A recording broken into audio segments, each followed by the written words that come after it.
अस्सलामु अलैकुम बच्चों, मैं उर्दू टीचर ज़हबी आपको क्लास 4 का सबक नंबर 3 पढ़ाने जा रही हूँ, जिसका उन्वान है अनोखा मुकदमा।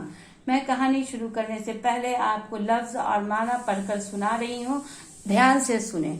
लफ्ज माना डिप्टी मजिस्ट्रेट, नायब हाकिम, फैसला करने वाला, तैनात, मुकर्रर, मौके वारदात, जुर्म वाक़ा होने की जगह, सफाई, मुलजिम के हक में दी गई गवाही, मुलतवी करना, देर करना, टालना, ओहदा, मुंसिब, सरदारी, साबका, जान पहचान, वास्ता, मुलजिम, इल्जाम लगाया हुआ, मुजरिम, जरह करना, पूछना, एतराज करना, गवाही, शहादत, गवाह का बयान। बोलिए। तो मैं अब कहानी शुरू करने से पहले ये समझाना चाहती हूँ कि इंसान अगर सच्चाई पर है तो अल्लाह ताला किसी न किसी तरह से इसकी सच्चाई को जाहिर कर देता है। खा इसको कितना भी सामने वाला इंसान झूठा साबित करे, लेकिन सच्चाई का साथ खुदा देते हैं। तो मैं अब कहानी पढ़कर सुना रही हूँ कि किस तरह से मुजरिम और मुलजिम यानी गुनाहगार और बेगुनाह कैसे साबित होता है। तो मैं कहानी शुरू कर रही हूँ, ध्यान से सुने। अनोखा मुकदमा।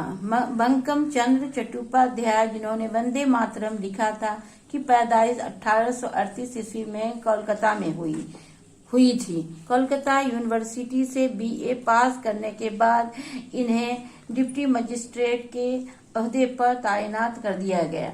वो इस वक्त कोलकाता यूनिवर्सिटी से बीए पास करने वाले पहले शख्स थे। जब बंकम बाबू जिला बर्दवान में मजिस्ट्रेट थे तो इनका साबका एक अजीब गरीब मुकदमे से हुआ।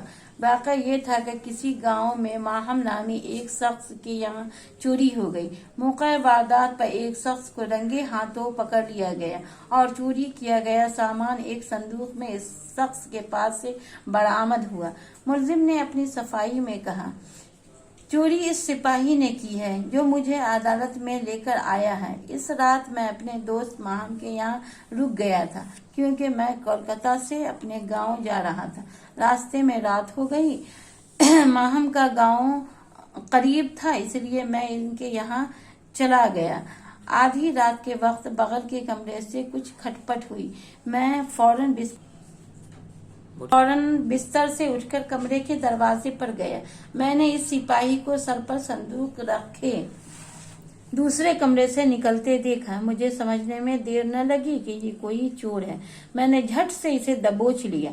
इसने मुझसे कहा, भाई अगर तू मुझे छोड़ दे तो इस संदूक का आधा माल मैं तुझे दे दूंगा।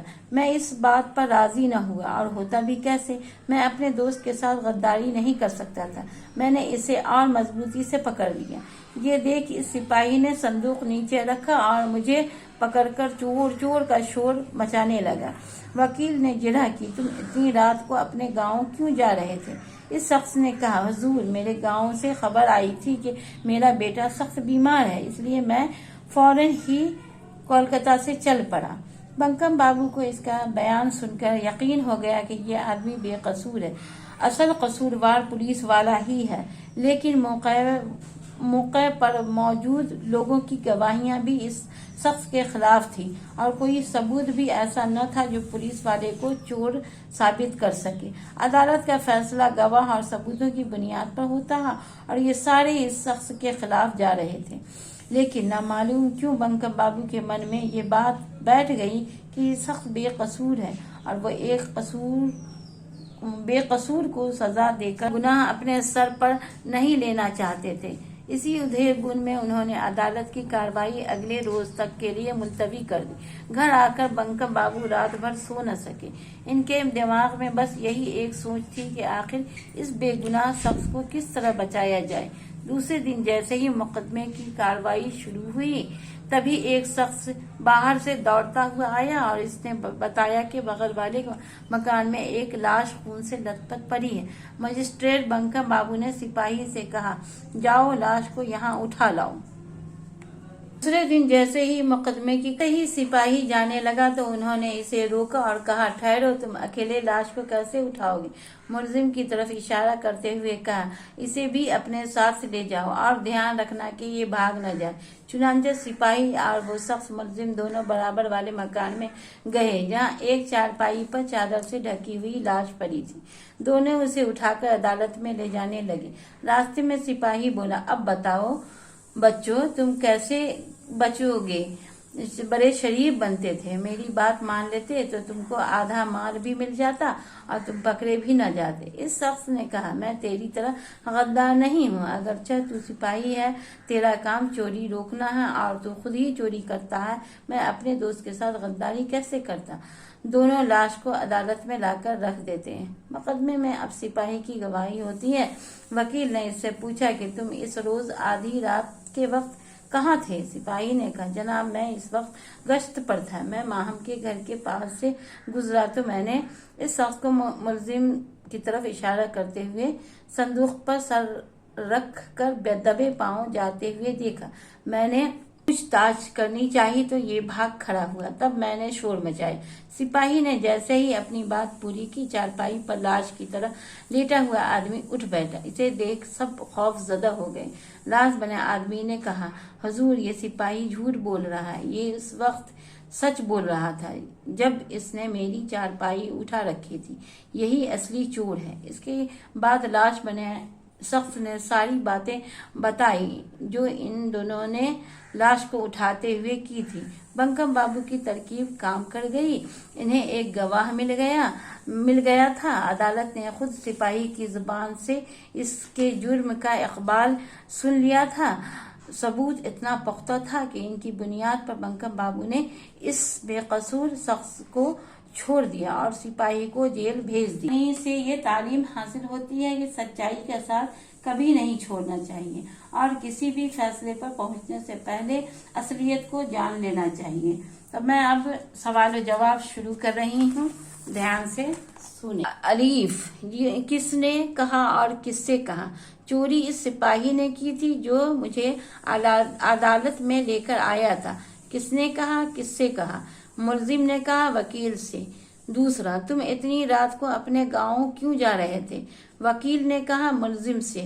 तीसरा, बगल वाले मकान में एक लाश खून से लथपथ पड़ी है। बाहर से आता हुआ एक शख्स ने कहा, मजिस्ट्रेट से। चौथा, हुजूर, ये सिपाही झूठ बोल रहा है। लाश बने आदमी ने कहा, मजिस्ट्रेट से। बे, नीचे दिए गए सवालात के जवाब लिखिए। बंकम चंद्र चट्टोपाध्याय ने कौन सा मशहूर तराना लिखा है? बंकम चंद्र चट्टोपाध्याय तराना वंदे मातरम लिखा था।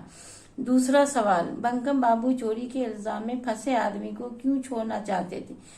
जवाब दूसरा, बंकम बाबू को चोरी के इल्जाम में फंसे आदमी का बयान सुनकर यकीन हो गया था कि यह आदमी बेकसूर है। तीसरा, बंकम बाबू ने इस शख्स को बचाने की क्या तरकीब सोची? जवाब तीसरा, बंकम बाबू ने इल्जाम में फंसे आदमी को बचाने के लिए ये तरकीब सोची कि एक जिंदा इंसान को मुर्दा लाश बना दिया और मुजरिम और मुलजिम दोनों को इस कमरे में भेज दिया। लाश उठाकर लाने को जहां पर मुर्दा लाश लेटा हुआ था और लाश बने आदमी ने दोनों की बातें सुनी जो आपस में मुलजिम और मुजरिम ने कहा था। चौथा सवाल, गवाही किसने दी? जवाब, गवाही लाश बने आदमी ने दी। जीम, दिए गए जुमलों को सही अल्फाज से मुकम्मल कीजिए। पहला, मैं अपने दोस्त के साथ खाली जगह गद्दारी नहीं कर सकता था। दूसरा, मुझे समझने में देर न लगी कि ये कोई खाली जगह चोर है। तीसरा, मुकदमे में अब सिपाही की खाली जगह गवाही होनी थी। दाल, दिए गए अल्फाज के मुतजाद लिखिए। वजह, बेवजह, जबान, बेजबान, खौफ, बेखौफ, चैन, बेचैन, फायदा, फायदे, बेफायदे है। अल्फाज को इनके हम माना अल्फाज से मिलाइए। गश्त, चक्कर, अजीम, बहुत बड़ा, मुनसिब, ओहदा, मासूम, बेगुनाह। दिए गए लफ्जों के वाहिद लिखिए। ओहदा, ओहदे, ओहदा। मुलजिमों, मुलजिम। आदमियों, आदमी। मकानों, मकान। गांव, गांव। जे, नीचे दिए गए अल्फाज से सही लफ्ज चुनकर मुहावरा पूरा कीजिए। आग में घी डालना। पानी, तेल, घी सही है। दूसरा, खाली जगह में रंगे हाथों पकड़ा जाना, धुले मैले तो रंगे, इसका जवाब है। तीसरा, फूटी आंख न भाना, फूटी खूटी छोटी तो फूटी, इसका जवाब है। 4, हवा से बातें करना, बादल हवा पानी तो हवा इसका जवाब है। 5, कच्ची गोलियां खेलना, कच्ची पक्की बड़ी यानी कच्ची इसका जवाब है।